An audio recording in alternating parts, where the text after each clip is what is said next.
I remember the day my mom texted me. "We changed all the locks. You don't have a home anymore. Let's see how brave you are now. Ha ha." No call, no warning, just that one message lighting up the dark. I stood there for a second staring at it. Then I laughed, quiet, almost calm, because that wasn't the end of anything. That was the start. 2 days later, their lawyer reached out with 5 words that told me everything had flipped. "We have a problem. Call immediately." People used to say we were the perfect family on Maple Street. White shutters, trimmed hedges, Sunday dinners that smelled like roast chicken and false peace. If you drove by, you'd probably think warmth lived behind those windows, but perfection is quiet only because it's rehearsed. I was raised to play my part, the reliable daughter, the fixer, the one who didn't talk back. Dad, Richard Lou, was the type of man who believed love meant obedience. If something broke, he'd call my name before reaching for a tool. "Kara, hold the ladder. Kara, grab the wrench." I learned to balance on rooftops before I learned to rest. My hands were covered in tiny cuts from wood and wire, but he'd laugh and say, "You're tougher than any son I could have had." Mom would smile that perfect smile, the one that hid every sharp edge beneath politeness, and add, "Family doesn't count debts." They said it so often it became a prayer. Family doesn't count debts. Translation, everything you give us is owed. Everything we take is love. Then there was Emily, my little sister, 2 years younger, softer, prettier. She never had to lift more than a makeup brush. Dad called her the delicate one, and Mom called her our pride. I was proud too, once. I believed that keeping the peace was my job, that fixing their messes was proof of devotion. When money got tight, Mom would sigh dramatically over the electric bill, and somehow my wallet would open. At 17, I was helping with mortgage payments. By 21, I was covering repairs. It didn't feel wrong back then. It felt like love. They told me I was so good with numbers, so dependable, and I mistook manipulation for gratitude. Every time I patched a wall or transferred a payment, I told myself I was holding the family together. But there's a price to being the glue. You never get to stop holding. I remember one Thanksgiving, standing by the window watching Mom hand Emily a small jewelry box. Inside was a gold bracelet engraved with her initials. "It's for our little artist," Mom said. Emily hugged her. I smiled, pretending I didn't feel the chill crawl up my arms. That bracelet probably cost the same as 3 months of my rent at the time. But family doesn't count debts, right? Now, years later, that phrase still echoes in my head. Soft, poisonous. I can still smell the varnish from the banister I painted at 16, hear the creak of the lock I once fixed for Dad, see the porch light I replaced flickering in memory, the same porch light that would one day shine over a door I wasn't allowed to open. It started with whispers, soft enough to sound harmless. I came home late from work one night, shoes damp from the Portland rain, and heard my name through the kitchen door. I should have kept walking, but something in Mom's voice froze me mid-step. "She doesn't realize all her help was voluntary," she said, quiet but clear. "When we sell the house, it'll just be our names on the papers." My chest tightened. Sell the house? Our house? The same place I'd painted, repaired, financed piece by piece for years? Dad's laugh came next, low and smug. Classic Kara. All heart, no business sense. Then Emily's voice, hesitant. "But won't she expect something?" Mom snorted. "Expect what? She gave gifts. Gifts don't buy ownership." For a second, I thought I'd misheard. The room spun in silence. I gripped the wall until my knuckles went white. "Gifts," I whispered to myself, the word curdling in my mouth. They were dividing my effort like spoils, and I was the fool who funded their comfort. I walked to my room without a sound, every step heavy, rehearsing the script they'd written for me my entire life. Be grateful, be quiet, be useful. But something inside me cracked that night. I didn't cry. I didn't confront them. I sat on the edge of my bed, the glow of my laptop reflecting in my eyes, and I started remembering every transfer, every bill, every time they'd said, just this once. Hours passed. The house went still. Then, just as I was about to close my laptop, my phone buzzed. 11:27 p.m. Mom, we changed all the locks. You don't have a home anymore. Let's see how brave you are now. Haha. The words burned into me one by one. I read them again slower. Locks, home, brave. And that laugh. Haha. Mocking, sharp, final. No call, no explanation, just that cold message glowing in the dark. I don't know how long I stared at it. Maybe a minute, maybe 10. Then something strange happened. I laughed too. Soft at first, then louder until it echoed off the empty walls. Because in that moment, I saw the truth clearly for the first time. They hadn't shut me out. They'd freed me. I turned off the phone, opened my laptop again, and started typing. Not a message, not a plea, but a list. Dates, payments, repairs, every cent, every receipt, every promise. When I was little, Dad used to say, if you want something done right, do it yourself. Fine, I would. By dawn, I had a folder named Proof, and as the sun crept over the blinds, I made a quiet promise to myself. This time, I wasn't fixing anything for them. I was dismantling everything they'd built on me. The morning after that message, something inside me reset. No anger, no tears, just a clean, eerie calm. I brewed coffee, logged into work like nothing had happened, and started moving in silence. If my family wanted to see how brave I was, they were about to find out. On paper, by day, I was still the dependable data analyst at a downtown firm. My coworkers had no idea that every spare minute was spent tracing back a different kind of data, my own history. I pulled old emails, bank transfers, utility statements, payments for roofing materials, contractor quotes I'd covered temporarily, grocery receipts from the months they'd claimed they were broke. Every number had a story, and every story pointed in the same direction. They had taken, and I had paid. I started building what I called the ledger of truth. One column for what I'd given, one for what they'd promised. The totals didn't just add up, they screamed. $47,000 toward the mortgage, $23,000 for renovations, $15,000 for emergencies, $85,000 of my life. Dad always bragged that I was the only one in the family who understood money. He just never realized how dangerous that would make me once I stopped using it for them. When my screen filled with lines of proof, I printed everything, labeled each stack, and tucked them into a file box under my desk.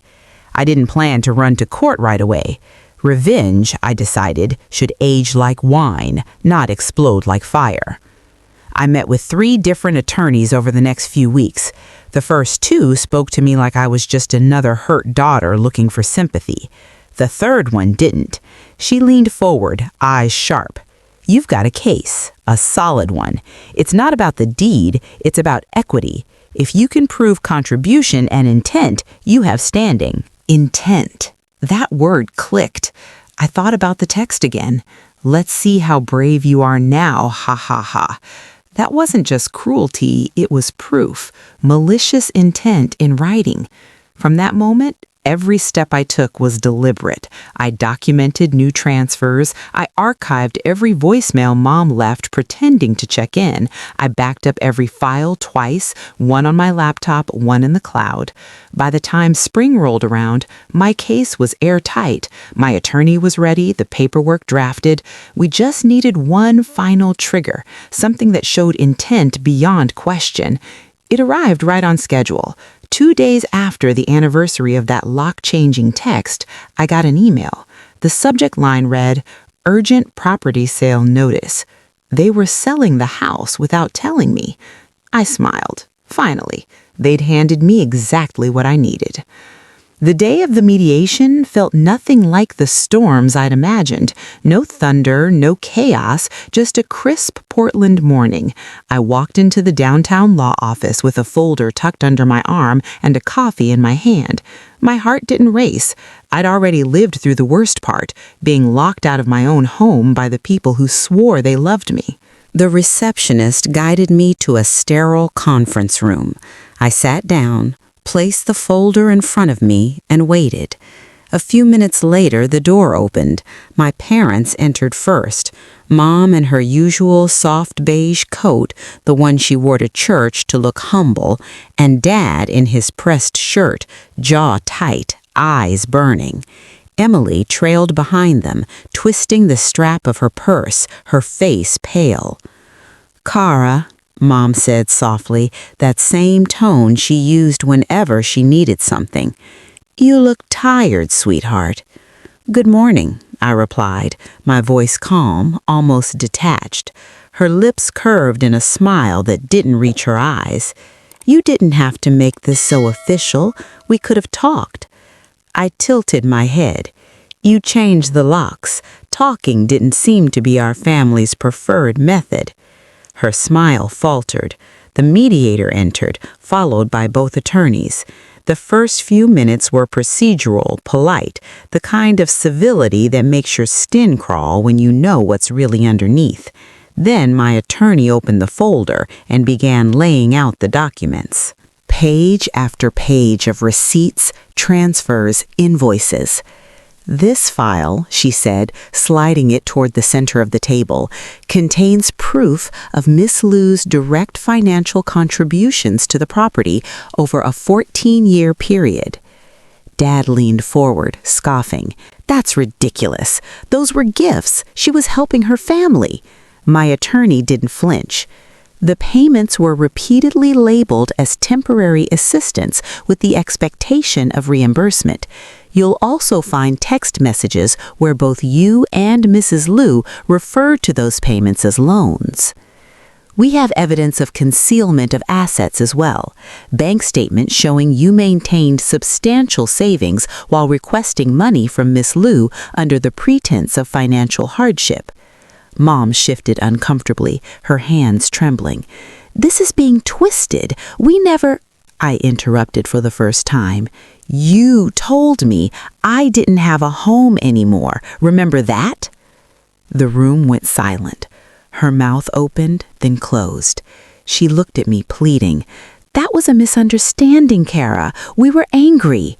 "It's in writing," my attorney added, sliding another page across the table, dated and time-stamped 11:27 p.m. The text reads, "We changed all the locks. You don't have a home anymore. Let's see how brave you are now. Ha ha." The mediator adjusted his glasses, frowning. That message certainly suggests intent. Dad's face turned crimson.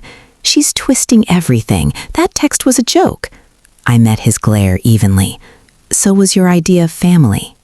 The mediator tried to regain control, but the tension had already snapped. My attorney continued methodically, pointing out every inconsistency. Then came the moment I'd been waiting for. The opposing attorney leaned toward my parents. "Mr. and Mrs. Lou," he whispered urgently, "we have a problem. You need to call me immediately after this session." Mom's composure cracked. "Kara, please, we're family. Don't do this." I looked at her for a long moment, then spoke softly. "You're right. We are family. That's why I gave you chances, years of them. But family isn't a free pass to take and take until someone breaks." Emily's eyes filled with tears. "I didn't know," she whispered. "Yes, you did," I said. "You just didn't want to believe it." Dad slammed his palm on the table. "After everything we gave you," I cut him off, my voice steady. "After everything I gave you. You didn't raise me, you drained me." For a heartbeat, no one spoke. The sound of the air conditioner filled the space between us, like white noise over the wreckage of our relationship. My attorney finally broke the silence. "Given the evidence presented, we're requesting a 50% ownership interest in the property, or equivalent compensation based on current market value." The mediator nodded slowly. It's a reasonable demand, considering the documentation. When the session ended, my parents rushed out first, whispering in panic. Their lawyer followed, phone already in hand. I stayed seated for a moment longer, staring at the folder, the quiet weapon I'd built out of betrayal. As I stood, my attorney smiled faintly. "You handled that well." "Numbers don't lie," I replied. "People do." Outside, the city was drenched in gold light. I walked past a coffee shop window, caught my reflection, and almost didn't recognize the woman staring back. Steady, untouchable, free. I wasn't the daughter who obeyed anymore. I was the woman who learned how to fight without raising her voice. The court's decision came 6 weeks later, 50% ownership awarded to me. The house sold for more than they'd expected. After legal fees and taxes, my parents walked away with half of what they thought they'd retire on. They'd built their future on my obedience and watched it crumble under my evidence. I didn't move back in. That house was nothing but ghosts wearing the shape of family. Instead, I bought a small townhouse across town. The first thing I did was change the locks myself. New keys, new rules, new peace. Sometimes my phone lights up with their names. Dad's emails full of guilt, Mom's voicemails dripping with regret. But I never answer. Some doors, once closed, stay that way. On quiet mornings, I sit by my window with coffee and sunlight, listening to the hum of my own space. No footsteps, no orders, no demands. Just quiet, just mine. They changed the locks to keep me out. I changed mine to keep them from ever walking in again. They thought they were teaching me a lesson about loyalty. What they really taught me was how to live without them. Freedom didn't come with forgiveness. It came with boundaries and a brand new set of keys. Sometimes justice doesn't roar. Sometimes it just signs papers and walks away quietly. And that's enough.